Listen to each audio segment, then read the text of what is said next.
Hello, everybody. Ella J here on behalf of WrestleZone, and today I'm joined by your Pro Wrestling Magic Women's Champion, Rebecca Scott. How are you today?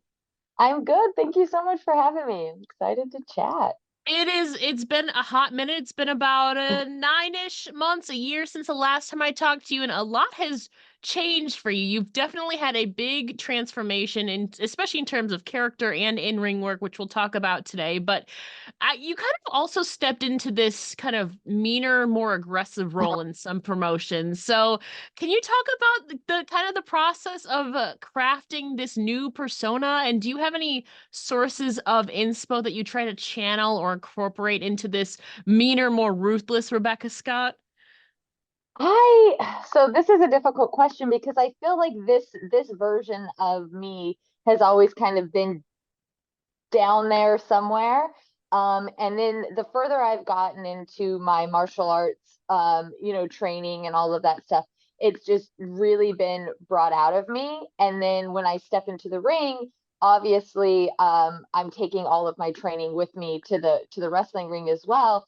And it just becomes, before I feel like I was a lover trying so hard to be a fighter, and Yeah. now I feel like I've gotten that figured out and I'm a fighter at heart, and I don't see like just, oh, this poor girl, or there's none of that anymore. Now it's more like we're in a fight, and that's kind of what I see. So I think that's kind of where the ruthlessness comes out, because I'm small and sometimes that doesn't work towards my advantage. Sometimes it does, but a lot of the times, my opponent is stronger than I am. So to get into the different types of martial arts that I've gotten into has really helped. And now I feel like it's an even playing field. I'm not just trying to not, anger the bear. Now I'm like, let's get them angry and let's see what they've got.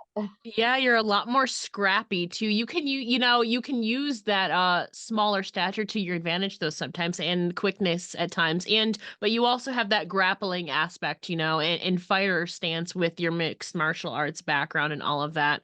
In terms of your presentation though, specifically in the ring gear department, I see you. You've been evolving. You've been putting out some great gears, girl. So I'm curious in that department, what are some of your general sources of inspo when crafting or envisioning your ring gear? What does that process look like for you? So I work really closely with La Lucha Lady, which I know in the wrestling world, so many people, we all Yes. love her. She's amazing. I'm not crafty in that. I do not, when it comes to clothes and stuff like that, like I've never shined in that department. So working with her and just being like, this is kind of what I'm thinking, or could we do this? And then she just takes it and runs with it. So honestly, all of the credit has to go to the gear makers and everybody who helps me out in that department, because it's just, that has never been my strong suit, which is insane because my mom is so crafty and she's always doing these little arts and crafts, and I'm just like, thanks, mom. That wasn't what you passed down to me. Yeah, I feel like at least give yourself a little bit more credit. I assume at least there's like a color palette or something that you're like envisioning and stuff like that when you're proposing to them, I assume at least. Yes, yeah, I can at least take credit Okay. for that. I think I always come in with like, these are the color schemes I want to do. And a lot of them, like, my first gear was kind of homemade. And then, we've evolved since then. So I know that the first gear that I sent out for with La Lucha Lady when I was started working with her was inspired by my dojo, the gym that I've been training at, because it's just transformed my life. So I know I'm always preaching David Branch Jiu Jitsu, but it has really changed mental, physical, everything. And so it was kind of like a little tribute to that. And then the next set of gear, or I think the most recent one, is red and black, and that's my hometown colors. So, there's little inspirations, but it's pretty much just the colors. The rest of it. I love your purple gear too that you've been wearing wore it a bit last year, I believe. I've been Yeah. really purple. I mean, it's like a regal color, but like it looks really good. Very clean and everything. But you Yeah. mentioned I was gonna mention, David Branch Jiu Jitsu Academy. You've been training there for a couple of but two at least 2 years, probably three now. At least 2 years. two. Three, yeah. It Yeah. It's, you've had a long journey inside there. You've done it, you've trained there alongside Megan Bayne and all of them. You said that BJJ has taught you much more than self-defense, that it's helped you evolve as an overall human as well. So, can you tell us a little bit about your journey in BJJ and how it specifically helped or changed you? So I can talk about this honestly forever because there's so many positives to the different um like combat sports that I've started there. I started with Brazilian Jiu Jitsu. Yeah. And then once I received my blue belt, I was like, okay, let me try to mix in some other different types of martial arts.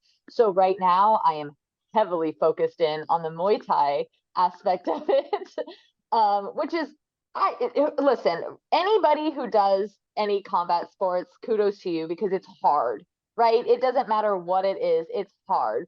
I have never ever experienced something harder than Muay Thai. I have never been hit or kicked or taken down harder and faster than I have in Muay Thai. And I think the really cool thing about martial arts is that it's physical, right? And your body's breaking down and building back stronger, but it's also the mental stuff. And that is like in jujitsu, I was getting submitted over and over and over again because everybody there was better than me. So I had no choice but to evolve. And when you do that and you lose so many times in a row, you your ego and all of that stuff is out the window because now it's just about survival, and that's when you can really build that base.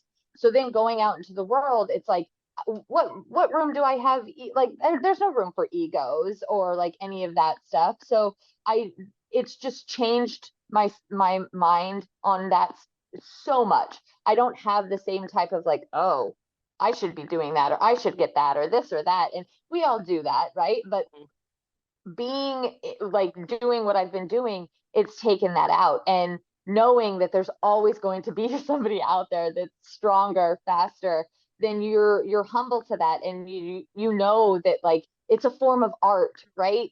So some days you're going to do good, some days you're not going to do so good, and you just being able to stay consistent through those, like, oh, I got tapped out so many times today, but then coming back the next day and it's like, oh, I got tapped out 3 times less today. It's like that little progress you see over time. It changes you fundamentally, and it makes you appreciate like the world around you, as cheesy as that sounds.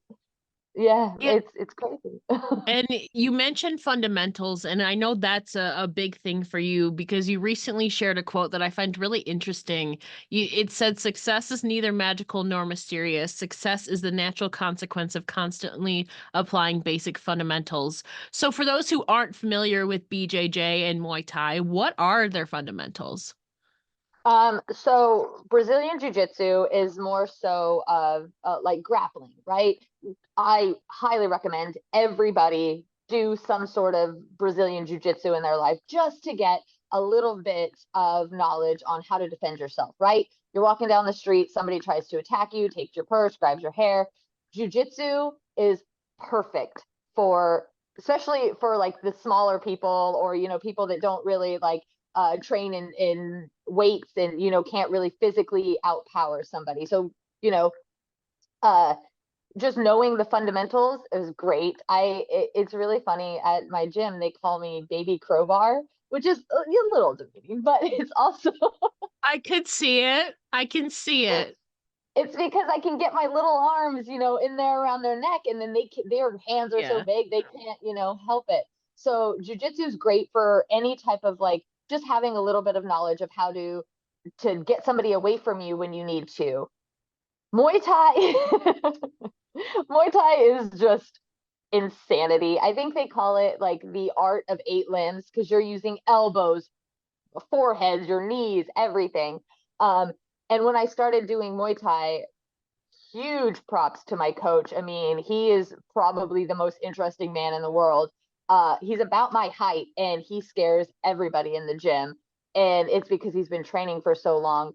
But that is the type of like combat sport you get into, and you develop this type of relationship with pain where it's like nobody likes being hurt, right? But you can trick your mind into thinking it's not so bad, and evolving and being able to handle more pain as you progress, which sounds crazy, I understand. um but it's that's more of like actual fighting. So any of my strikes and my kicks, everything that is improved drastically, because let's be honest, I did not know what I was doing before this. That's all credited to Muay Thai and the beautiful art of 8 limbs. I'm so curious, you're doing a lot of physical things. You also travel the world. How did you get involved in these areas in mixed martial arts? So I guess I could credit that to Megan. We were training wrestling when we were training in the ring a lot. We both wanted to kind of up our skill level. So I live really close to David Branch, and I'm not sure who it was that mentioned that dojo specifically to her, but she's like, "Hey, there's this place right by you. Let's go, check it out." And it was really intimidating at first. Obviously, like my size and structure, I'm 5'1", and I was just, man, it was survival, and half of the time I didn't even do that. But that's where the consistency comes in, where it's like I don't know if I was ever really meant to be um this version of myself, but I'm so glad that I stayed consistent with it, because once it started getting a little bit easier and I started learning a little bit more, that's when it was like, okay, so even on the bad days, I have to go because I can see the progress. But she was the one that was like, hey, it's right there. Let's give it a try. And And here you are 3 years later. Now you're doing Muay Thai. yeah. I'm so curious for you. Is there anything like else? I know you're still in the process of learning Muay Thai and all of that. Is there any other there's so many of them. Is there any other mixed martial art that you maybe want to learn in your repertoire in the future? Not right now, but maybe in the future. So my coach is very heavy on the peer pressure right now to get me into an actual fight, Muay Thai fight. Right. Yeah. Give me some time. I'm Yeah. working at it. I can hold my own now, but there's still a lot more progress to be made. Mhm. But I think sticking with the Muay Thai and adding like maybe an MMA style, maybe some more like being able to interpret the Jiu Jitsu and the Muay Thai into one, which would be mixed martial arts, MMA, that would probably kind of be the next step for me. Um, and yeah, it's I think it's doable. Give me another year and we'll talk about actual Okay. fight. But Okay, we'll catch up with you in about we'll give you a year and some change. How about that? A yeah, deal? Okay. that's a Okay. deal. You mentioned progress though, and your friend Megan Bayne, she recently returned from a 6-month tour in Japan. I saw you even visited her on this tour there. You worked closely with Megan in wrestling and obviously MMA related stuff. Can you give us your thoughts on her run in Stardom? This is Can I just tell you that years before, right, when me and Megan were really heavy in the gym, we were training all the time, and she was kind of, starting her momentum. I was just starting in pro wrestling. Yeah. Um, we would sit on my couch, and she might murder me for saying this, but we would sit on my couch watching these stardom matches, taking notes, just thinking how insane it would be to be there. And specifically, we would watch Julia matches. So when she got to wrestle Julia and they did what they did, which I don't know if but that was match of the Of the year. year. Yeah. Insanity. We have had so many conversations about this.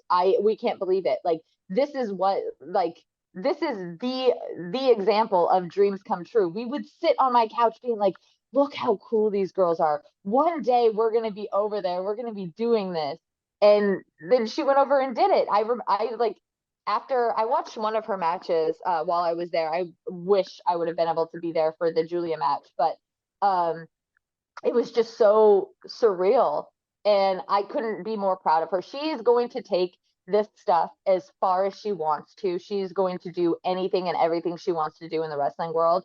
I have all of the faith in her. But it was really cool. It was really cool to see. I don't know. Had you been to Japan prior through your, your traveling with as a flight attendant? Yeah, but this was the first time I was there for an extended period of time. I Okay. think I was there for like a little over a week. So I got to train, I got to meet the like some of the Stardom girls and develop those little relationships, which was super cool. And again, I got to watch, the show. I think while we were there, we watched a GCW show too, which was a lot more bloody, but still very impressive. Um, but yeah, it's insane. We talk about it all of the time where we're just like, wow, like how could this happen? It's crazy, How was your trip from a non-wrestling perspective? Because it's not going to be just all business and all of that. What did you do? Yeah, you had to have some time to kill to explore. Tell us about your exploration in Japan. Yeah, I mean, we went kind of everywhere. We went to Disney Sea, so that was really cool. Got to see some of that stuff and, ride the rides and stuff. But it was mostly about like sightseeing and doing all of that stuff, improving ourselves. I think right now I'm so focused in on myself and my goals and achieving what I want to achieve out of life. So we were both very motivated while I was there. And yeah, it was working out, training, sightseeing, and then watching her wrestle. And that's pretty much what it was, trying tons of different food. But I love the Japanese culture. So being over there was great. Everybody's so polite. It's such a nice area. And we got to explore a lot of it. Yeah, and you've been obviously a part of her journey and your own journey for a while. It kind of intersected last year because obviously she was sidelined with an injury for over a year. But I mean, you were working with her through her recovery process and you got to see her progress firsthand. What was it like being one of her first opponents when she returned back last year? I feel like it's probably there's a level of comfortability there. Yeah, and I think with that comfortability, we took it to another level. That match was so hard hitting. I remember the next day we woke up and I think she called me and we were just both like, I feel like I got hit by a truck. Like we took it a little too far, both of us. But I think that we also do that every time we're in the ring Yeah. because we're comfortable with each other. So we kind of, put our put our best in because it's like, oh, we'll be fine. Yeah, and obviously with Japan, I know you've tweeted before about your interest in wrestling there. Are there any, I mean, Julia's probably one. Are there any Yeah. Joshi talent that have caught your eye or inspired you recently? Suzu Suzuki is the number one. I Okay. think I take a lot of inspiration from her. So to be able to wrestle her would be insanity. But I have so much respect for all of the women in Japan and how they wrestle that honestly, I want to be there. I want to wrestle everybody. I Yeah. Yeah, there's so many good talents, even like outside of Stardom, all Japan, there's Tokyo Joshi Pro, there's Ice Ribbon, there's so many Yep. amazing promotions out there, and so hopefully, Give me we everything. get we get you over there, and obviously you're definitely a global talent, so like it just has to happen. It's happening this year. I'm putting it out there. I'm doing everything I can. I'm doing the work, right? So I'm You are. manifesting and I'm doing the work. There's no way it's not happening. Yeah, like we said, you are a definitely a global talent as you travel the world as a wrestler and as a flight attendant. What else or where else is on the horizon for you right now? Outside of wrestling, I need to make it to Australia, or even with wrestling, I need to make it to Australia. That has been on the list for a couple of years now, I think. But also, I really, really want to go to South Africa. There are so many different safaris and stuff like that that's going to probably be uh my big vacation. So how about after I make it to Japan, Yeah. I'll treat myself by going on a safari. I feel like Australia, you're in the same part of the hemisphere of the world. You might need to go from Japan to Australia while you're kind of on the Eastern hemisphere. I That's not a bad idea. Maybe just like hop over there for a little bit. But we discussed in our previous chat, as of right now, you have 32 countries and counting, unless that's changed from the last time. Has it changed? Not yet. Not yet. Okay, okay, okay. So it kind of in that realm, though, you're very much world traveled. What has been the most beautiful place that you have been to? So I think that there's beauty in so many different places I've gone to. Mhm. I always, when people ask, like, what's your favorite destination? That's such a hard thing because there's little memories with every one Yeah. of them. But I will say the most surprised I was when I went to Tel Aviv, Israel, because it was at a time where, watching the news, I'm like, oh my goodness, this is like a war-stricken country. It's not safe. It's got to be, like the poverty level has to be through the roof. But getting there, it was just like paradise. It was really like the most beautiful beaches, the most beautiful people. The food was amazing. And I was so surprised. And I think that is, to this day, that is one of the things that I've realized, okay, you can't judge a book by its cover. You have to actually experience stuff. So that was definitely one of the more surprising places.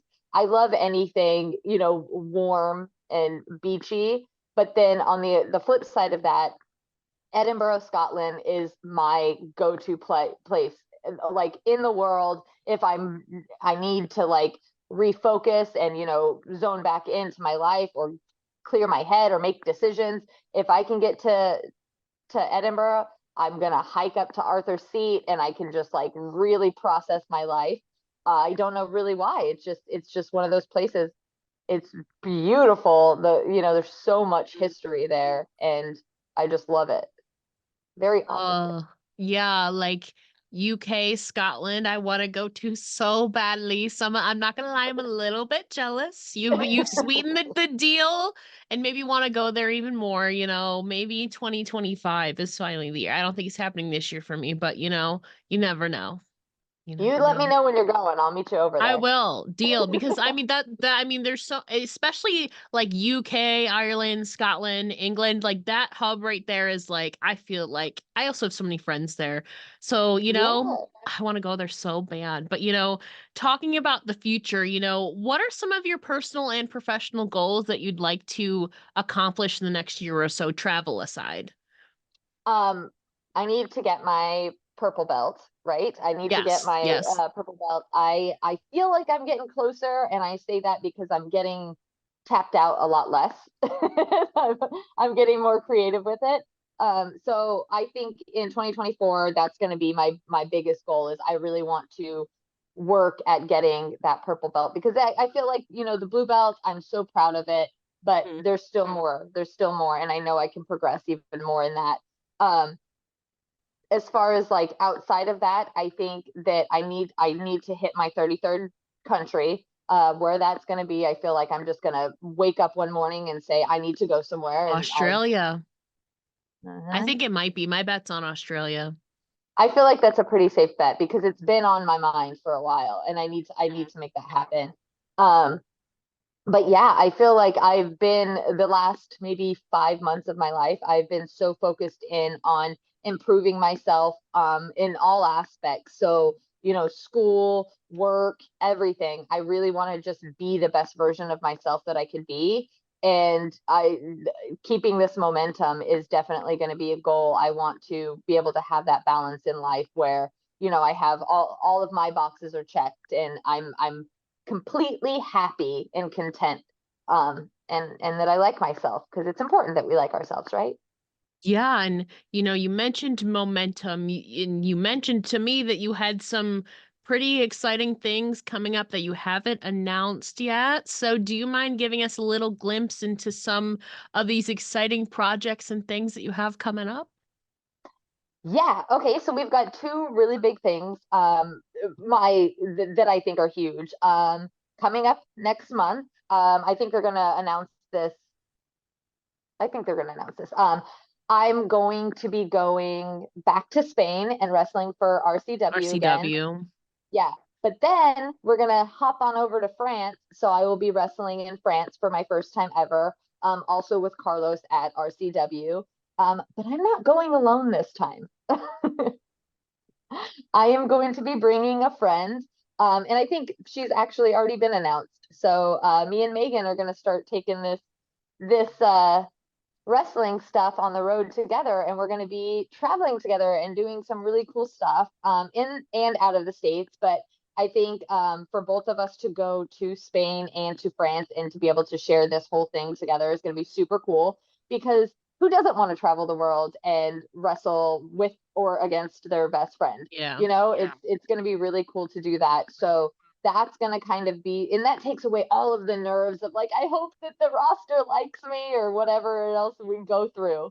Um, it's just going to be such a cool experience, and I think that's what I want to do with my life is I just want to have really cool experiences. But then I have been working on some secret projects that I could probably talk a little bit about. I have been dabbling in the world of stunt work and fight choreography. So I am working with a really awesome fight choreographer now who does amazing work. He works, his name's James. He works on The Equalizer with Queen Latifah, and he develops these insanely amazing fight scenes. So I've started being able to use my creative mind, maybe not so much physical, but in that aspect. And I've started dabbling in the fight choreography world.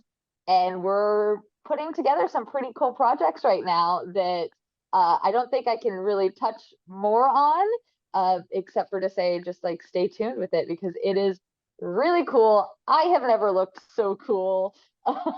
So we will be able to see this fight scene in some capacity. Yes, yes, Okay. yeah. Now, is this like just curious, is it like animated or like a live action kind of It's or video game even? Maybe I don't know. think like live action, but think Okay. like fight scenes in movies and TV Okay. shows and how they Okay. create those, which is a completely different set of skills you need Yeah. compared to the martial arts where you're really trying to hurt somebody, compared to the pro wrestling stuff. And then, you know what I mean? So it's just I'm all over the place. But I think it's really cool. And we've gotten to come up with some really cool stuff. Me being able to use my pro wrestling and my martial arts background in the fight choreography. It's really cool because you know sometimes we'll be like, oh, let's do this scene and this scene, and then throw this, and then I'll come in and say, well, I can do this type of head scissor or this thing or that, and it's just a completely different set of skill that not many people outside of the pro wrestling world know.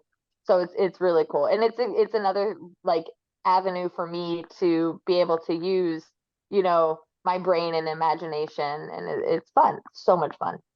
I assume once you're able to talk more about it, you'd be giving updates on your social medias, hopefully, so people can stay tuned. You got it. Okay. Absolutely. Okay. Well, we'll have to stay tuned for that. You can find Rebecca Scott on some screen, some form of screen in the near future. That's very exciting, and also like really cool kind of you have like multiple different perspectives when it comes to like physicality. I mean, wrestling's kind of in the middle of that though. Yeah. Um you're legit not legit choking people out in MMA, but it's kind of a rougher hold. Yeah. But then you have wrestling that's also that, but also kind of choreographed, and then you have Yeah. stunt work, where you're That's trying not to, super choreographed. yeah. Yeah. So for wrestling, somehow I feel like kind of goes in the middle of all of that. So Yeah. that's, But wrestling has started it all. yeah. Yeah. This You've is been crazy. branching off, Rebecca. I don't know how you do it in between school and work and keeping up dedication at the Jiu Jitsu Academy. So like kudos to you. I don't know how you do it. So kudos to you. I was But I was at the gym yesterday and I think I was there for 3.5 hours and my coach was like, go home, get a life, do something. So I, that's how I'm I s- do it. I'm so curious. Do you have like stuff like non-physical stuff, non-work stuff that you do in your free time? I mean, spend time with your dogs, obviously. Yes, I take them out. We're gonna go out after this too. So we go on our adventures, but I take a lot of ice baths. I get a lot of sports massages, That's a fair. lot of recovery in between. But I'm also like trying to learn how to cook right now too, because I feel like that's an important life skill. And I know how to make a really good grilled cheese sandwich. Same. I can't cook either. I can make a mean cereal and I can use the microwave is my best friends. That's So right. like I feel you. I'm leveling up to an air fryer. So I've been working with my air fryer a lot. Okay. Um, but I'm finding these different recipes and stuff. And then I just started doing like a meal order service called Every Plate, where they send you all of the Yeah. ingredients and like how to cook it and like instructions. So I'm like, this is how I'm going to learn how to cook. Yeah, starting out with instructions and then it's muscle memory at that point, then you can maybe get experimental once you got it down. So yeah, I mean, that's more than Yeah, I've been doing, so kudos to you again. crank up my Beatles playlist and I start cooking in the kitchen. There you go. But you talk about all this progress you've been making, this growth last year earned you a spot on the PWI Women's 250 list of 2023. You ranked 241, which I believe was your debut on the list. So congratulations for that. I mean, three years in, 4 years, this will be year four, I believe, it's been a journey for you so far. Talk about your initial reaction to finding this out and what this honor meant to you. I honestly didn't look at the whole list because I just assumed that I wasn't on it. So I think a couple people had tweeted it out, and I was like, wait a second. And then I went and I looked, and there was the picture and all of that stuff. And it's just, I think a lot of what we do as wrestlers, we kind of overshadow it by, there's always like this type of imposter syndrome and like, Yeah. well, what did I really do to make it, like, because we see, so there's so many talented wrestlers, right? There's so many of them. So when I saw it at first, I was like, this was a mistake. And then I start thinking, I really have been putting in work in and out of the ring. And so I felt so, I was so happy and I was so grateful that the work is now being translated into, something I could see, because it's not just me feeling like, okay, I'm making a little progress. When you're there and you're so involved in it, you don't see it all that much. So to be able to see my name on a list and such an insane honor, I couldn't even believe it. I was like, wow, I'm really, this all started for something so silly, and then it has transformed my life completely. Yeah. Two more questions for you since we're talking about growth. Like I said, this will be year number 4 for you. Especially the last year and a half, 2 years, you've really been pumping the gas on stuff. So I think that spot was rightfully earned. And I mean, you're going to be traveling more. You're going to be making some international debuts this year, maybe. So you've been making a lot of progress. So as you kind of look back on your journey so far, how do you think you've grown as a person and as a competitor? I think I have so much more confidence now. Before, I was in the mindset of fake it till you make it and don't let them see you scared, but people can see through that.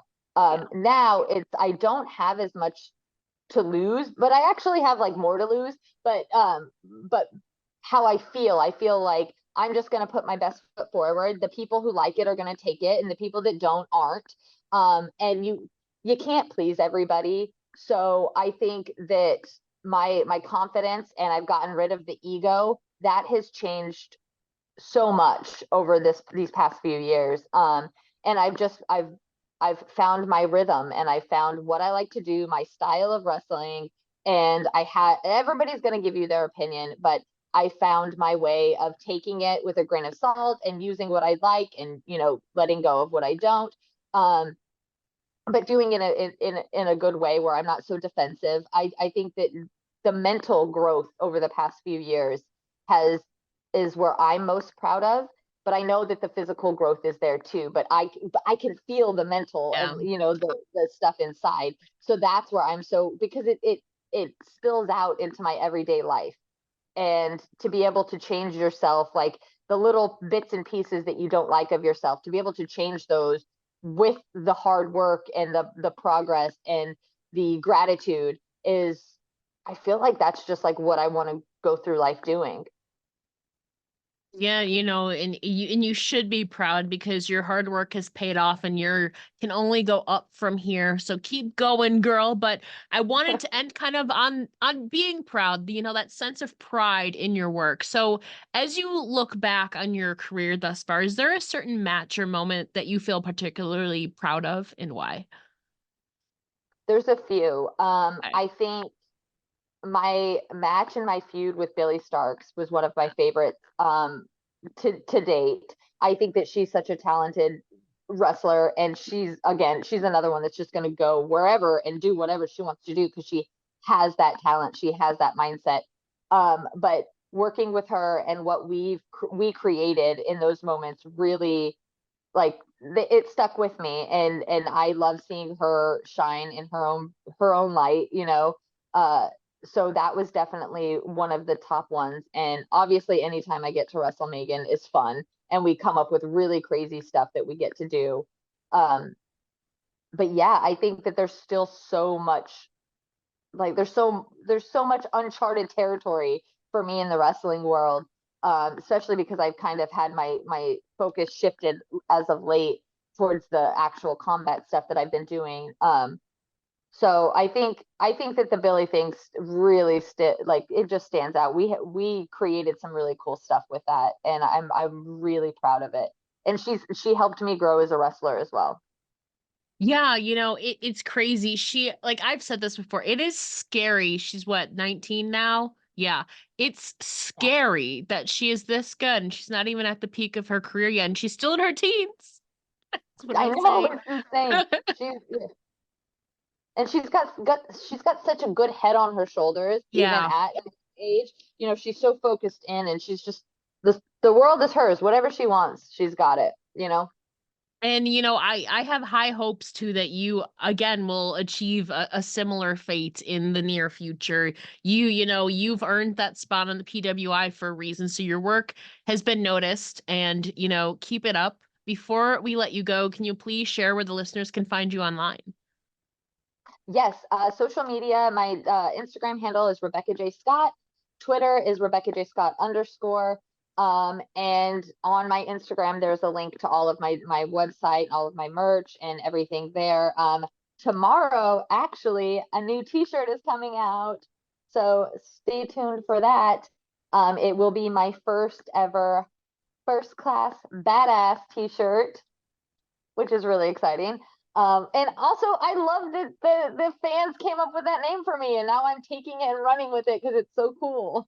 It is very relevant to you. You are first class in real life and also traveling, and you're a badass, in the ring. You'll be in some fight scenes, so you're a badass in multiple components as well. So like it makes sense. So kudos to them. Rebecca, thank you so much for chatting with me here today. Again, it's a pleasure as always. Anytime.